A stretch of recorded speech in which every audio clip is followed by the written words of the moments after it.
I'm there to celebrate the 50 years of Saturday Night Live. So we all make our way onto the stage.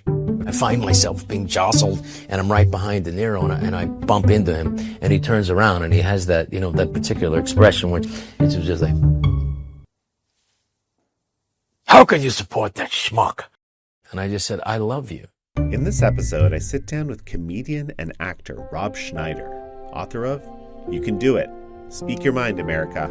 We are appealing to people's fears and their desires more than their logic of what's best for them. Sony lot, the Fox lot, Warner Brothers lot, those places in 5 years will just be real estate. And I think it's their own decline. He explains why free speech is vital to a divided society. We're not China. In China, they give you one party.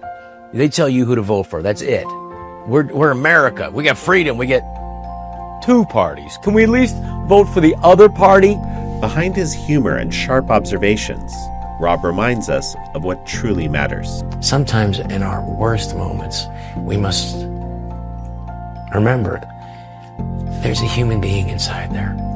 Every human being is deserving of being treated with dignity. This is American Thought Leaders, and I'm Yanya Kellick.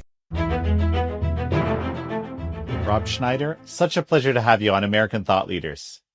Thank you. Thank you for having me. During COVID was a really dark time for me and for a lot of people. And one of my escape valves, it was 2 pillars that I clung to at that time, Joe Rogan and the Epoch Times. So every morning I wanted, what's Joe Rogan saying? And what can I read at the Epoch Times? That was my escape valve from tyranny. And thank you for that, because the Epoch Times is important, and it is journalism, and it is a potentiality for what all journalists should strive for. Be it, tell the truth as best as you can. No one can be 100% purely objective, but just tell the news and let us decide for ourselves. Don't tell us what to think. And you guys do that, so thank you. Rob, you made a huge impression on me the other night. And apparently you had talked about this earlier, and it was covered in the Daily Mail. You gave this anecdote, and the anecdote was your experience at a Saturday Night Live reunion bumping into Robert De Niro. And I want to get you to reprise that here, because and then I'll explain why. He's obviously like the heir apparent to Marlon Brando. He's an incredible, an actor of great power and esteem and all this. However, I think that, like a lot of people, I think there's whatever's going on in their life, you could decide to focus all of that, if you want to use the term negativity, anger, or what have you, in a particular avenue. And I think, for some people, I think it has a name, and that's President Donald J. Trump. So knowing that and seeing that, like a lot of people have, but also knowing that he's a good man. I mean, I know him outside of that, and he was very helpful with the movie called Vaxxed to put it into Tribeca Film Festival. And that wasn't an easy thing to do.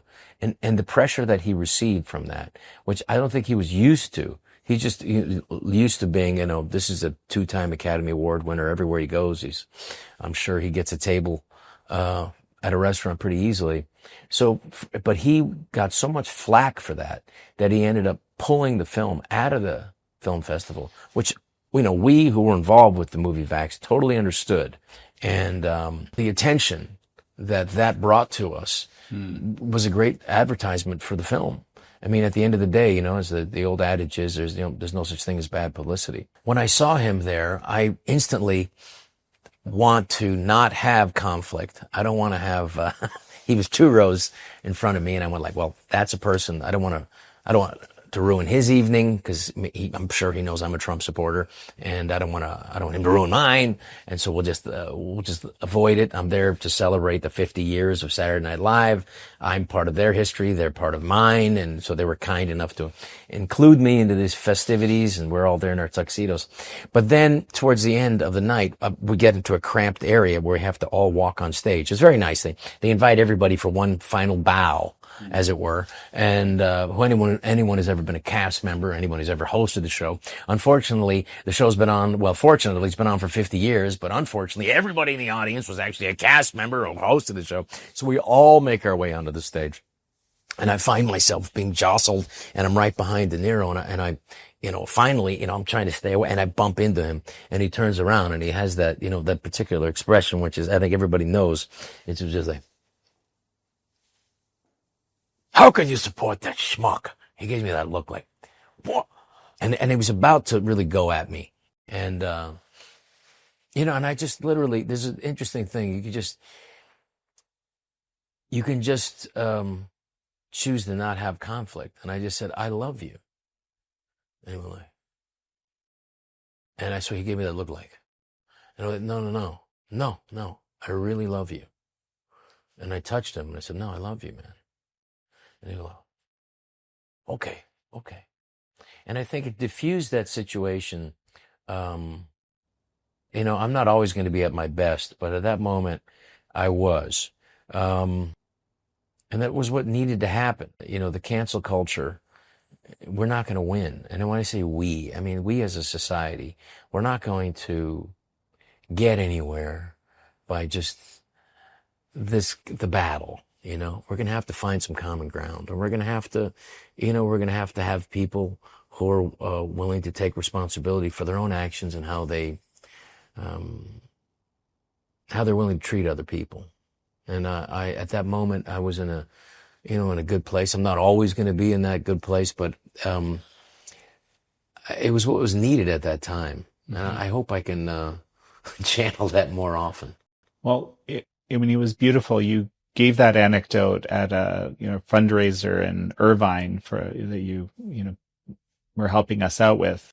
I thought comports very well with our ethos at Epoch Times, like how we approach basically doing journalism. Like we're always trying to reach people basically with ideas that in many cases they may not be ready for, and that's very difficult in this day and age, especially the way the press is viewed now.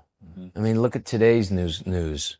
You wake up to the New York Times piece about, Donald Trump having the royal Saudi prince, who's, according to an intelligence report, said that he was responsible for the murder of a journalist, Khashoggi, and who was actually also working for Qatar, being paid by Qatar, which it complicates it. But nevertheless, that's a real something that a question that should be asked.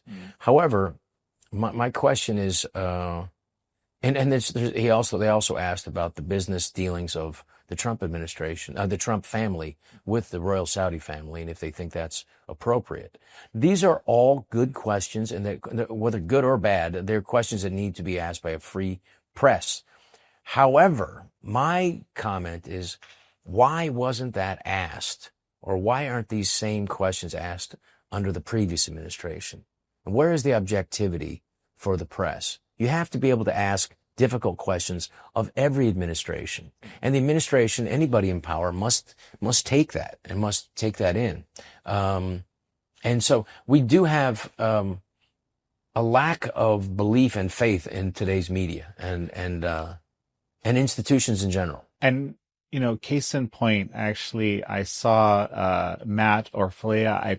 I don't know if I might be butchering his name right now, but he has this habit of putting together these kind of incredible montages of media malfeasance, basically, which I really appreciate him for. And today he published something earlier, which was basically how the media explained the whole Kyle Rittenhouse situation. Of course, Kyle Rittenhouse was acquitted of murder. In fact, he was, he had come to help people and basically defend. And but the way he was portrayed in the media, I actually think of it as one of the most terrible examples of the media malfeasance. And again, Orf, as he goes on X, just kind of showed exactly what people said. And they, there's people, and here's the problem, right? To this day, there's people that believe that it was unfair. I mean, the case is meticulously documented, and you can see what the reality was. But Right. there's a whole lot of people in society today that kind of believe that he got away with murder Well, or trust- something like this, right? Don't trust your eyes and ears. Trust what the big brother tells you. The media really made black, white, white, black in that situation. It's in a very, I mean, this happens often, but this is in a very extreme way where it really was, the situation was kind of, it was the opposite Yeah. of what was being portrayed. And it was kind of obviously opposite if you were to look at the video, Yes. evidence and so forth. But the evidence doesn't change the opinion because it's tribal in nature. And I'll just go to say, like with Noam Chomsky in his The Manufacture of Consent, he describes the mainstream media, or media in general, as a giant wrecking ball, just going through, just crushing and just destroying things and moving forward. And it never stops. But also, more importantly, or as importantly, it never goes back to look at the wreckage in its wake. It just continues to move forward. And so you have this extreme form of tribalism now, whereas the tribe is illogical because it has no empathy or no, and we saw it in the murder, the brutal murder of Charlie Kirk, where the assassin was somehow so wrapped up into this tribalism for his particular side that he just had no empathy. He cared more about the gun that was missing, that he was going to upset his grandfather by not being able to recover the gun. Then he cared about the murder of this this incredible young man, and a young father and a young husband. And so there's a complete lack of empathy on one side for anybody outside your particular tribe. And then there's an insane amount, too much, I would say, pathological empathy for people in your tribe.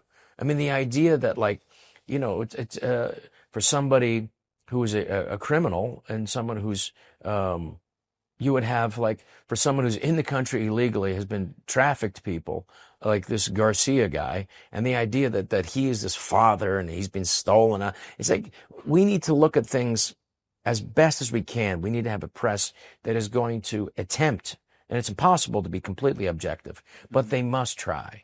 Truth-seeking, right? Genuine truth-seeking with the knowledge that you can't necessarily get all of it every time. And in fact, in some cases, very hard to get at it. But the question is, are you trying? My right? friend had dinner with the editor-in-chief of the New York Times a few years back, and he said, is objectivity something that you're concerned about? And his answer was, I believe it is my moral imperative to make sure that Donald Trump does not become president of the United States again.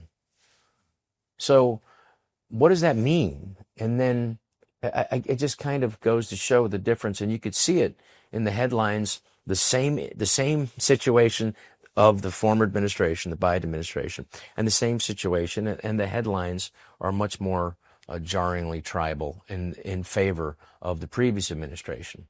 So that's I think that's very telling of where we're at now, to where, I mean, it's almost, I would say not almost, but it is approaching what the former Soviet Union had.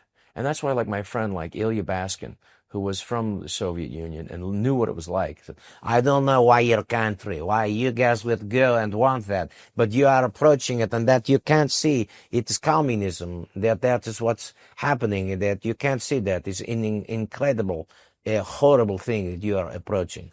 And so what happened was that he would tell you that, Noam Chomsky would tell you that the Soviet Union, people knew the Pravda and TASS, the government mouthpieces. No one believed it. They knew it was just, garbage, that what the government wanted. And so where did they go for truth? Where did they find out what's really happening in their society? And it was person to person. What did you hear? What do you know? And that's exactly what happened. And I think exponentially it happened during COVID, when you knew you couldn't believe the New York Times and the Washington Post anymore. And who did you know? You had to go. So you went to, like, who's saying what? And that's where podcasts exploded. Because, well, Joe Rogan's saying something, and I believe that more than I believe the New York Times. And when the CNN colored his face to make him look really sick, I mean, how come nobody got fired over that? When Gupta went on Joe Rogan, he would not admit and wouldn't give in and to the fact that this actually happened. He just seemed slightly disappointed. which is not what needs to happen. If we're going to have this system of just two political parties, we need two normal, sane political parties. But for the Democratic Party to not come out and admit that the Biden administration, in fact, did day one with Facebook, with Google, with Instagram, with the tech companies, censor Americans day one and within the first 24 hours of the Biden administration, that they don't come out and say that that is egregious and that is government censorship and that is wrong. For not one Democratic senator or congressman to come out and admit that that's wrong is a stunning indictment of where we're at. Whereas the tribal party system seems to be the only thing that's important, and maintaining that and returning that to power is more important than any objectivity or truth or what's best for society. And I think that's a dangerous place that's is setting up something approaching authoritarian dictatorship or some version of Chinese-style social credit system. It's definitely an encroachment on that. And I think that Donald Trump, for better or worse, in all his picadillos, was a resounding rejection of wanting a continuation of a system that was just lying about everything. Mm. You know, it's interesting that you say there was this, people understood that Pravda was, not the truth. And I've always assumed that. And of course, but I also realized to me, the biggest lesson of COVID in a way was kind of the opposite, was that actually a lot of people do believe it. Yes. Well, and I didn't, because I generally, at least I think in many ways, I was sort of a bit immune to that. Not everything, but I'm always just have this natural skeptical sort of disposition. Well, you're right. Right? Well, the people did. Yeah. That's the difference, and Noam Chomsky talks about that. Is that's how much more insidious propaganda is in a so-called in a free society, because people do believe the New York Times. They're more likely to believe the Chicago Tribune, New York Times, Washington Post, and they'll take that as truth. Whereas I think COVID helped melt that, or at least got a lot of people to question it. And that was the breakdown in people who, the 80 million Americans who said, we're not taking that shot. That was for the pressure that people were under. Firing, frontline workers and nurses and doctors who refused to administer or refused to take that shot. These are people who risked their lives during COVID. For them to be fired was a stunning indictment on the Biden administration. And thankfully, those workers, a lot of them have been rehired, have been compensated. And, if you don't have a choice, that's how I got into this attack was pretty basic. The last refuge of your own freedom is your own body, your body autonomy. If the government can make you take and inject something, an experimental gene therapy or anything into your body against your will, then the government is now able to do any form of atrocity. Once they break that barrier, there's nothing they can't do. So that was a delineating line between abject authoritarianism and tyranny. And the United States and enough people said, no, we're not doing it. And that's why I think that it collapsed. So was there some specific moment? You've been very successful comedian, actor. Thank you. Now author, but there's a number of people in Hollywood who think of you perhaps like Robert De Niro did. I was thinking of you that day. Maybe even many, I don't know. But was there some, you had to make some decision at some point. Yeah, you're either with the Liberal Party and you take a Mark Ruffalo, he could say whatever he wants against Trump and he'll still get work as an actor. But if an actor like me or says anything or even questions or dares question the tribe of Democrats, that's it. You're out. You're out of Hollywood. Did you know that before you opened your big mouth? Well, not to this extent. Mm-hmm. I mean, when Hillary Clinton lost the election, and I tweeted, I haven't seen the Democrats this angry since we freed the slaves. That was a something that went pew everywhere. Mm-hmm. And then, yeah, they didn't like that. I remember my old boss at Saturday Night Live, Lorne Michaels, would say that the Democrats are more sensitive and they don't have quite the sense of humor to take to laugh at themselves as Republicans. And I think he was right. But I didn't take that advice. I will say that objective truth, I was naive. I believed that when I met people, parents, who knew that their kids were fine, and actually as young children, they were actually meeting the markers or exceeding them. And then they got a series of shots that was required to go to school. And then the kids were never the same again. Never. This thing about autism, people don't talk about like severe autism. I'm talking about head banging where they have to wear helmets, where they're still in diapers at 18. This is something you don't see. The idea that they're just these cute, really eccentric children, that is not what I witnessed. What I saw was head banging. I saw 19-year-old kids who had lifelong problems and, were still in diapers with horrible gut issues and violent. Parents, I chose to believe them, and I still believe them, that their kids were fine, and then all of a sudden were not fine. So this, the idea that you can just go back and not know that, and ignore it. I felt basically you had people close to you that a family that this happened I to, or met several. them. I saw them.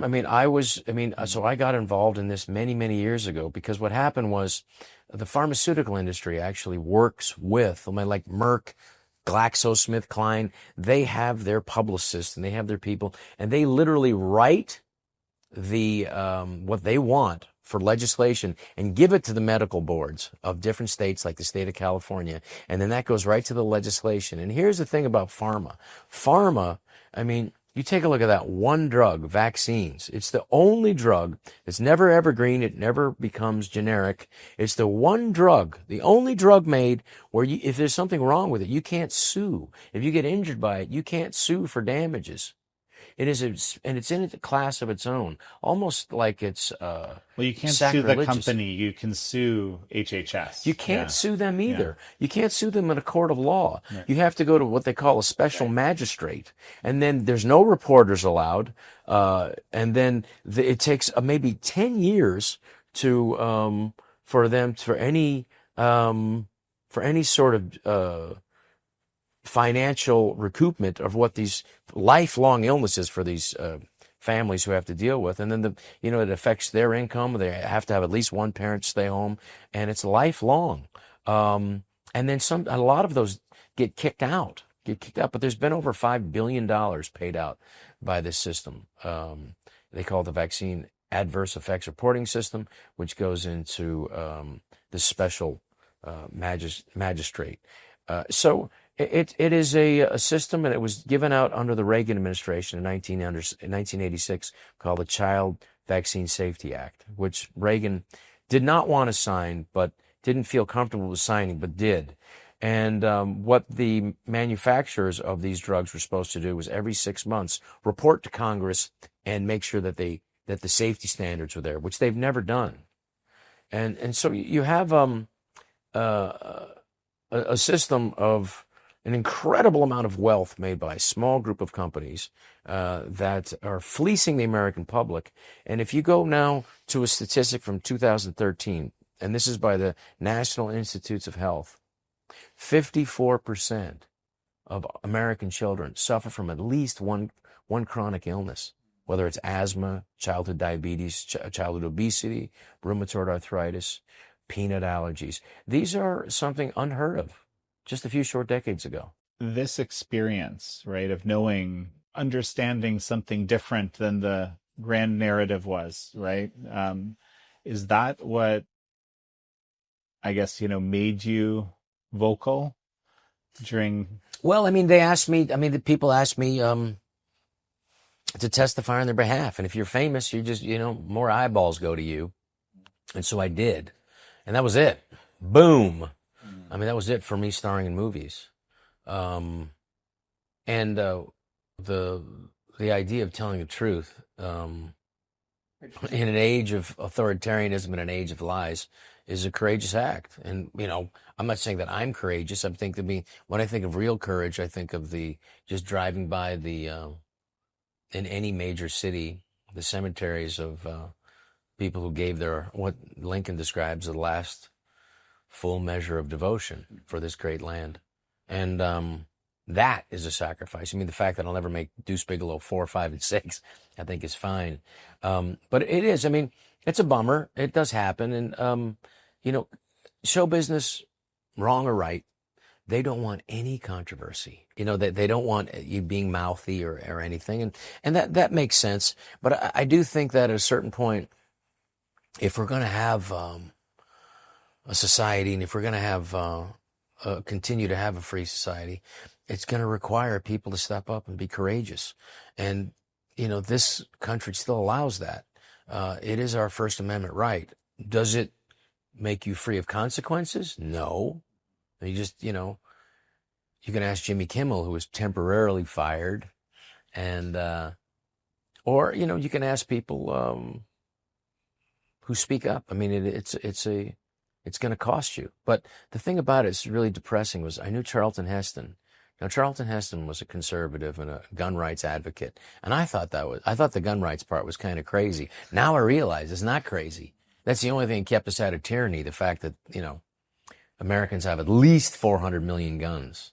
At least. Mm-hmm. So, but I remember him being a really good American, loving America. And I remember him, this is a guy who marched with Martin Luther King early, like 1961, before it was, cause celebre. I mean, with Marlon Brando.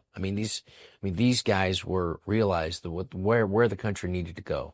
So we need to have equal rights. We needed to have a society that didn't judge people based on the color of their skin. And he was there. And then years later, just rejected by the liberal intelligentsia because he just happened to be a conservative. Mm-hmm. And I think that's shameful. I think that's a rot in the soul of Hollywood. And I think today's blacklisting of conservatives is the same thing. I think it's, at its core, it is adding to its destruction. And I think we are seeing Hollywood completely dismantle itself. You will not see these studios, those lots, Sony lot, the Fox lot, Warner Brothers lot, those places in 5 years will just be real estate. You will not have those stages anymore. And I think it's their own decline. I think the Actors Guild didn't help. And the Writers Guild didn't help after the pandemic, having a strike. I thought that was just completely irresponsible and stupid. And then people realize, hey, we'll find entertainment something else. There'll be more entertainment on Instagram. As a matter of fact, I think more people watch Instagram and just like do this. That's funny. That, or this. I don't know which way it goes. So I think you're going to see. You're seeing right now a rejection of Hollywood, and you're seeing an implosion of it. What will replace it? I don't know. I mean, I think what replaced the news, individual people talking like Joe Rogan, the biggest of those independent media, and everybody else. I mean, when they talk about the print, the press, the free press, the founding fathers, they didn't talk about media. No media existed. They meant just the idea that you could print something. I mean, a physical press that made a newspaper. That's what they meant by it. It wasn't like CBS News or ABC or any of that. And that, in essence, what was got out during the pandemic, during the squelching of voices, and you had individual people. What do you think? What do you say? And I think that's continued. Theo Vaughn has a bigger audience than the New York Times. He's just a guy talking, a comedian on a mic. Joe Rogan, a comedian, a really amazing wrestler and an expert on MMA. He's the biggest. He's our Walter Cronkite. How did that happen? Well, because of the just like the legislation that we have, the senators and congressmen, they no longer write laws anymore. They've abdicated their lawmaking abilities, and they just would rather not do it and let the president rule by executive order because it's safer for them. In the same way, the media now has abdicated their objectivity and their willingness to just tell news as it is. And they're sucked into this tribalness. And that is a detriment. And that's why, this ever-shrinking CNN audience, the ever-shrinking New York Times audience, who is it for? Owned by a billionaire who doesn't have the same laws as the average American, doesn't pay taxes. So you have the very, very top not paying any taxes. They're just borrowing money, very little low interest rates on all their stock, and they live off that. Very much like Getty, same thing. He never just kept buying art and art and art, kept buying all this, never didn't have to pay taxes. So who pays taxes? The donkeys, the middle class. 42% of Americans. You pay nothing, and then there's the super rich, and then there's all of us in the middle. And how long is that going to last? How long are they going to continue to fleece these tax donkeys before people go, hey, I don't want to play this game anymore? That's an interesting one. I don't know. I don't have the answer to that. But I would say it's not going to be indefinite. Spanking your mind does come at a price. When you step out and risk yourself, I mean, Oprah Winfrey will tell you when she supported Obama, she knew that was going to cost her millions of dollars. But I do think there does come a time where you have to put your head above, out of the foxhole. I think there's a time for courage. And there's a time when you know that your society is under attack. And that's the thing. People use the term nationalism very loosely. Like, he's nationalist. Well, there's a necessity for nationalism if your nation is under attack. If it's letting in 10 million people over the border, at least, that's an invasion. If your government is censoring journalists and outspoken people questioning the government policy, that is you need to be a nationalist to stand up for your nation. The idea of nationalism, when in my opinion, when it's dangerous, and not just my opinion, is when it's an expansion. When it expands its borders in the name of nationalism, then I think that's dangerous. But I think it was important to be a pro-American nationalist last election, for sure. You talk about this actually in your book a little bit, that, people sometimes assume that you're the characters that you play. If you're an actor and you're prominent, a lot of people see you, they assume. And I think that I wasn't, to be perfectly honest, I wasn't a Deuce Bigelow fan. I can understand that. And yeah. no. If you accidentally watch it, no, exactly. And I had no idea, for starters, that you have such a depth to you. I didn't sit down and think about it either, right? But it's interesting how we assume things. Comedy is, I find the comedians to be pretty smart, but the idea is not to appear smarter than everybody else. Here's what you never hear. Let's go see that comedian this weekend. He's really smart. Is he funny or not? But you can use comedy to subvert people to your point of view. When I can say, to an audience during the pandemic, like, hey, this is a scary time because, the government's telling you what's happening. It's like, oh no, there's another announcement here. This guy's parachute didn't open and he died of COVID. People are going to see and hopefully they'll laugh.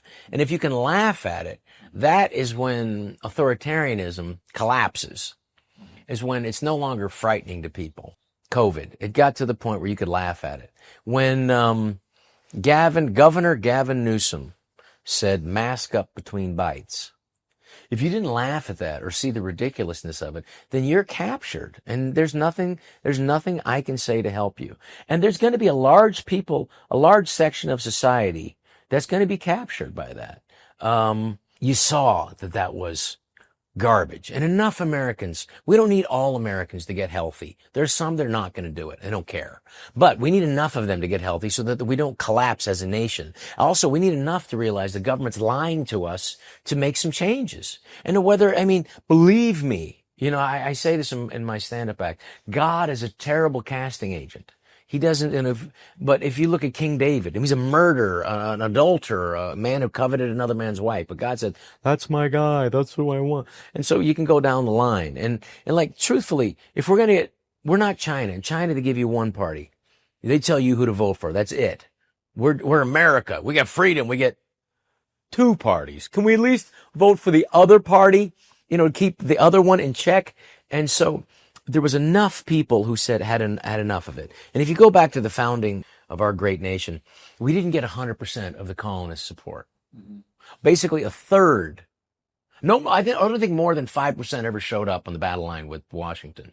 And his biggest problem really wasn't really the Germans who were fighting, you know, the mercenary Germans that were fighting for the British. His problem was keeping them there. Colonists, farmers. Mm-hmm. Turkey hunters to keep them there. And I don't think he ever had more than 5%, 3 to 5%. So you had 30% who were roughly 30% that were for the revolution. You had 30% who were loyalists to the crown and in England. And then you had a third that were ambivalent.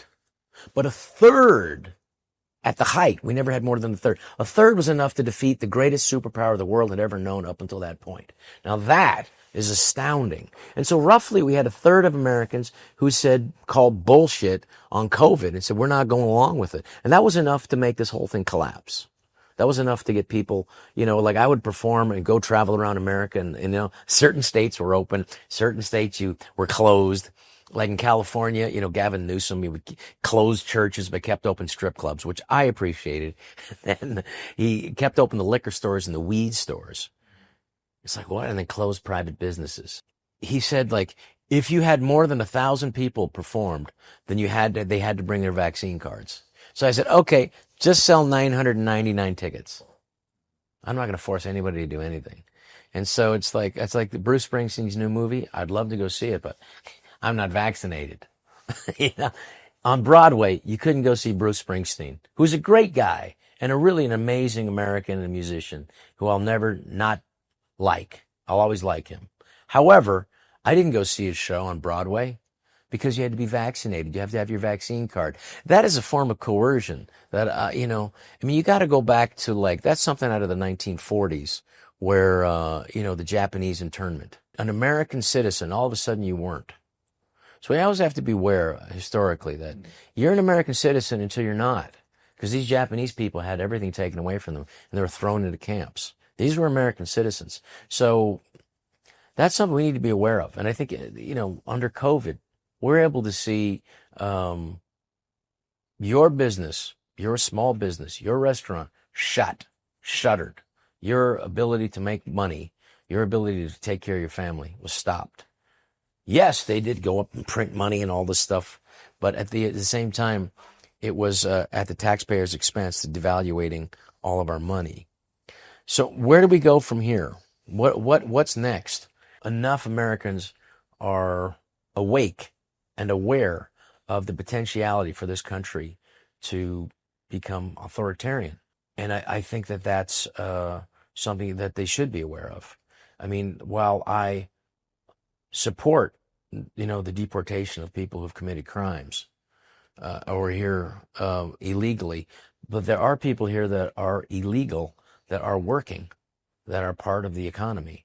And I think there needs to be, if you've been here for 5 years, 7 years, working a job, there needs to be some accommodation made for you.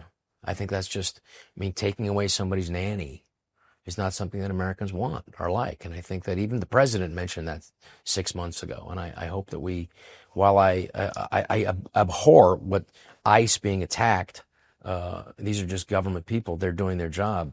I think also we have to be aware of what's actually happening in society. And that's not a popular decision. I was booed for saying that. I mean, the big issue, right, people have is when you have people that are participating in the system and not making a lot of money and paying their taxes, basically having a large population that's outside the system making, Yeah. less and need the employers needing to pay less. That drives everything down. That is not good for our economy. And where's our economy going to go? I mean, the replacement of workers now with robotics, with AI. I mean, okay, that's going to happen, but who's going to be able to afford to buy those products? This is made in China. There's 150 million workers who know how to make incredible products that, okay, but if we don't have them made in America, who's going to buy the Apple phone? And are we going to head towards, what most of humanity has been? Very few rich people and a lot of poor people. Mm-hmm. So the United States, if you look at 1955, was the peak of, I think the peak of American power worldwide, and also, you're also dealing with the fact that Europe was destroyed and Germany was rebuilding and by the Marshall Plan. And Japan was rebuilding by the Marshall Plan. And you had about 55% unionization, over 50% in 1955. So you had a real working class, and literally half of Americans were really, kicking butt and participating in the system at a high level. And then you see, now both parents have to work, and you're seeing a tougher America, a less prosperous America. You drive through, like I did, through West Texas, and you see town after town after town of shuttered businesses, and these places are struggling. Now, AI coming in, is that going to give enough jobs for people? At some point in America, decided to stop making stuff, to stop being some sort of manufacturer base, and those jobs were gone. But what replaced it? I mean, it's just, we can't just be a financial system, or we also can't just be a system that takes care of sick people. I mean, the healthcare jobs are very plentiful because we have a population that's very sick. So, I mean, where are we going? If we don't get enough Americans healthy, it doesn't matter, Democrat, Republican, we will collapse. Our healthcare system is at a breaking point. If we continue to go the direction we're going, in 10 years, I believe will be unsustainable. And you just have to look at the numbers. I mean, Robert Kennedy, who's a very good man, talks about they want to give Ozempic as a way for every American. Well, it's $1,500. So if you give it to every person who is obese, and unfortunately, it's around 40% in America, that it's $1 trillion. We can't afford to do that. So how are we going to break this system? We have to get, just like the 30% of Americans that supported the revolution, we need to get 30% of Americans at least to get healthy, to get as healthy as possible, to not become part of the medical industrial complex of illness, of just treating symptoms. If we don't do that, then it doesn't matter who you vote for. We're just going to have to continue to print money, and it's going to be completely siphoned off to the medical industrial complex and also to insurance. So that's super interesting, because I know that, free speech has been a center point of your, let's say, advocacy, right? I explored that extensively on this show.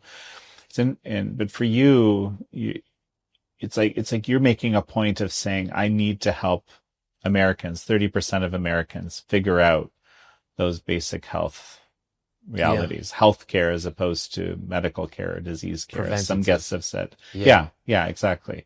How do you think it's going? I think we're in a really tough place because Congress can't legislate now, because the Senate, you need, unless it's a money bill, you need 60 senators to go along with it. You're not going to get 60 senators to vote for anything. So what HHS is doing is the only thing they can do. They can cajole these giant food conglomerates to stop making stuff, making people sick. And they're going to be coming out with new food guidelines. I remember Bobby Kennedy Jr.'s to the HHS Yeah. Charity was just talking about that. So That's that important. seems like a very positive. If you go by the food pyramid, you are going to be obese. Absolutely.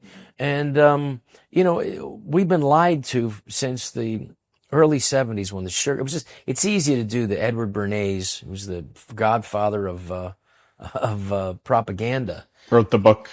who wrote the book on it and was able to figure out how to manipulate the public into doing things against their best interest by appealing to their desires as opposed to what's good for them. But he said it was for the good of society. Well, he Right. believed capitalism required consumerism that was kind of a quiet consumer. You just keep him buying stuff, and in a capitalist society, they'll be happy. And he didn't mean that he genuinely believed that. However, the manipulation by approaching things by people's desires is exactly what's happening in our political sphere.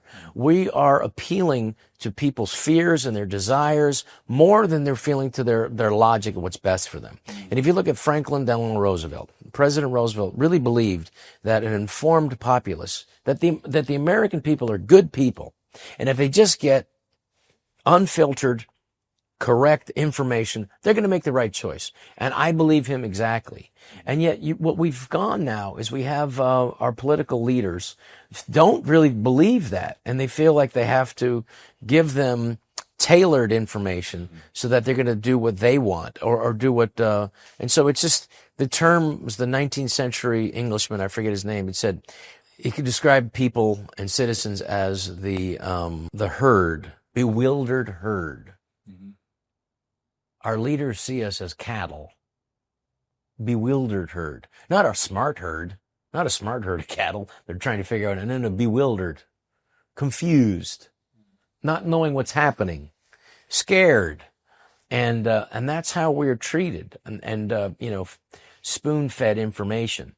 What I believe, you need to be honest with the American population. You need to be the American citizen. You got to tell them what's really happening. This cannot continue. We can't stay at $37 trillion in debt. We're going to blow up the system, which, Dr. David Martin talks about, how they're just going to zap the system and blame China, Iran, Russia, or somebody and just start over, which is going to cause mayhem. And who knows what that's going to be like for a long period of time. But we cannot continue to just print money forever, and pass the debt on to our great grandchildren. That's an unsustainable system. To continue to have our population unhealthy.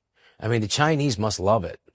Their greatest enemy, the biggest superpower the world has ever known, the United States of America, now has a sick population. We had more people, higher percentage of people die in America of COVID because they were unhealthy and overweight than any other country in the world. And if that's not a wake-up call, if people don't come to their senses and take personal responsibility, and that's what needs to happen. We must take personal responsibility for our own bodies, for our own freedom, we must be courageous about that, or we're not going to continue. And that's what, when I went to Berkeley, which there was a riot last week, and I was supposed to go with Charlie Kirk, and I asked him over the summer, I said, let's do another university. It was so fun, and it was fun because you had people challenging us. To be a vibrant society, we must be able to be challenged. We got to challenge ourselves. And as the great Andrew Doyle says, we must challenge our certainties. We must, because we can't have a firm foundational belief system that's unchallenged. Then it'll be static. I mean, to continue to be creative, to continue to innovate, to continue to be a vibrant culture, we must allow these challenges. So when I said, Charlie, let's go, I'm going to go to the craziest place. And he said, well, let's go to Berkeley. And so we went. I mean, he was murdered in front of his children. And I'm not quite sure how to filter that. There seems to be such a dis-ease in our culture and a lack of the most basic human dignity, compassion for this man and what happened after. It exposed so much ugliness in our culture that I don't think it's always been there. I think we're at we're at a point where somehow that is accepted by a large group of the populace. So I went alone after his murder, and I went with his mentor, Frank Turek, and there was a group of people at Berkeley who rioted outside and set off tear gas and devices that sounded like gunfire, threw things, spit at people, and the police and the Berkeley, the University of Cal Berkeley, to their great shame, did not prevent those people from interfering. And I include the Berkeley police in that. They did not allow a corridor to get everybody in there. And that's very shameful, because that is 1964. That was the free speech movement in universities. And it wasn't for just one side, it was all sides. So for them to fall so deeply off that precipice against, and to fall into a abyss of censorship is shameful and unfortunate. But it exposes where we're at least. And I think I'd rather have it out in the open. That's why free speech is so important. And the idea of censoring. I mean, the Democrats, during the election, Tim Walz said, free speech doesn't include hate speech. Okay, well then who gets to decide what hate speech is? And then the government's always going to decide hate speech that, or to limit speech that helps and supports what the government is trying to accomplish, which is to squelch dissent of people who are not going along with their policies. Democrat or Republican, it's the same. So it was disappointing, but at the same time, I was buoyed and encouraged by the students, Turning Point USA students at Berkeley chapter, who showed up. Over 1,000. To come kind of full circle here in our conversation, the thing that when I've been discussing the Charlie Kirk's murder and the whole situation, he personified this kind of person that would try to reach out with love, even to people that clearly didn't disagree. It didn't mean he would agree. It didn't mean he would validate, but he had this particular approach of not treating that other person as an enemy, but just someone that was perhaps mistaken. Yeah. And it reminds me of, again, this anecdote you have with Robert De Niro, how to approach things. When you have extremes, there's this concept, the principle of mutual inhibition and mutual generation and mutual inhibition. You have one extreme breeds another extreme. Yeah. We're seeing a lot of this kind of thing in society. Yes. I wonder if the only way through it, because I believe, as you do, that most people are actually good and there's a lot more good than evil or bad out there. It's just that you can kind of forget that, and you can kind of imagine that it's not like that. And you can forget that the person who's, furious right now about something or got caught up in some sort of social contagion or whatever is actually probably in most cases, sometimes they might be that really bad person, but in most cases they're not. They're just kind of mistaken. And I agree. Yeah. There's a humanity there we need to appeal to. And it's just like when you're driving. But you did, my point is, your example is you did it. Like it worked. It was instinctive at that moment. And I was like at a place in my life, and I